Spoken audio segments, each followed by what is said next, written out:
Hello everyone, welcome back to another video.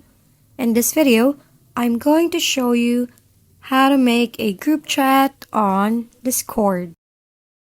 First, open the Discord app on your device. Then log into your account. Next, click the three lines icon at the top left of the screen.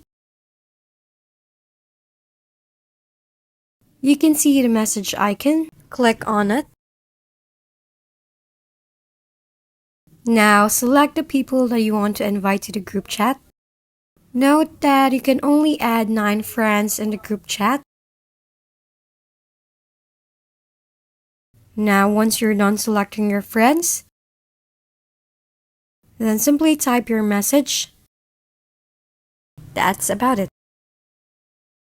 If you found this video helpful, please like and subscribe. If you have any questions, drop them below, and we'll see you on the next video.